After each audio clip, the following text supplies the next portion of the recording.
বন্ধুরা, আমি আবারও এসে গেছি আপনাদের সামনে নতুন এক রেসিপি নিয়ে। আশা করি আপনাদের এই ভিডিওটিও ভালো লাগবে। ভালো লাগলে আপনারা অবশ্যই সাবস্ক্রাইব করে দেবেন। চলুন তাহলে ভিডিওটি স্টার্ট করা যাক। প্রথমে চাল কুমড়োগুলো আমি বড় বড় করে টুকরো করে নিয়েছি। এটা আমি আলু দিয়ে রান্না করব, তাই আলুগুলো টুকরো টুকরো করেছি। প্রথমে কড়াইতে তেল দিলাম। তেলটা গরম হলে 4টে তেজপাতা, 2টো শুকনো লঙ্কা আর গোটা জিরা দিয়ে এটা একটুখানি নাড়িয়ে নেব। নাড়িয়ে আমি আলুগুলো দিয়ে দেবো।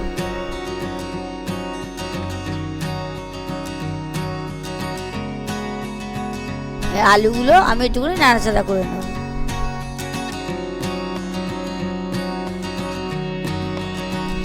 এর মধ্যে 1 চামচ লবণ আর 1 চামচ হলুদ আমি দিয়ে দেবো।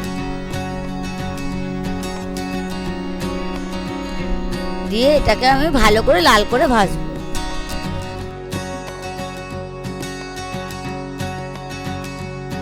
এর মধ্যে একটু আদা বাটা দিয়ে দিলাম। দিয়ে এটা একটু ভালো করে নাড়াচাড়া করে নেব। তারপরে আমি চাল কুমড়োর টুকরোগুলো আমি দিয়ে দেব।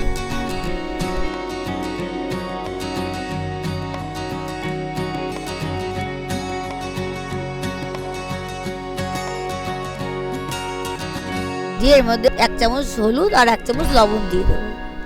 দিয়ে এটাকে আমি ভালো করে নাড়বো। ভালো করে চাল কুমড়োগুলো আমি নরম করে নেব। এর মধ্যে 4-5টা কাঁচা লঙ্কা আমি দিয়ে দিলাম। এটা ভালো করে আমি মজিয়ে নেব।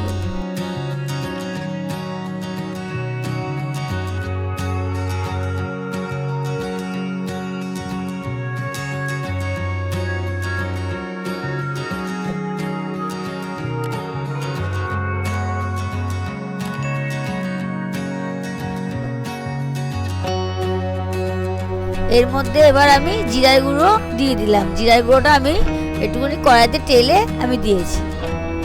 এবার ভালো করে নাড়বো। জিরার গুঁড়োটা আমি 1 চামচই দিয়েছি। এটা আমি ভালো করে নাড়িয়ে নেব।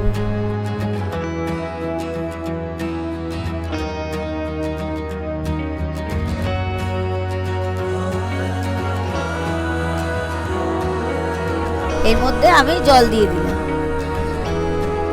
এটা আমি এবার একটু ভালো করে নাড়াচাড়া করে নেব।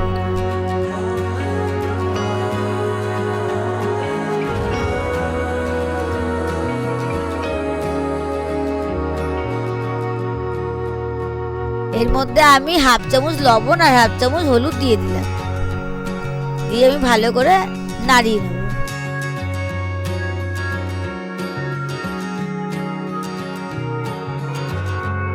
এটা আমি 15 মিনিট ঢেকে রাখবো। 15 মিনিট হয়ে গেছে। এবার আমি এটা ভালো করে নাড়াচাড়া করে নেব। ভালো করে ফুটলে আমি এটা নামিয়ে নেব।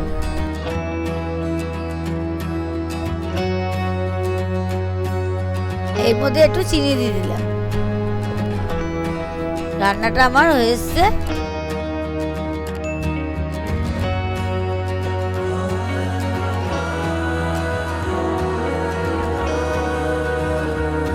রেডি হয়ে গেল আমার আলু দিয়ে চাল কুমড়োর তরকারি। যদি ভিডিওটি ভালো লাগে আপনারা লাইক, কমেন্ট, শেয়ার করতে ভুলবেন না। ধন্যবাদ।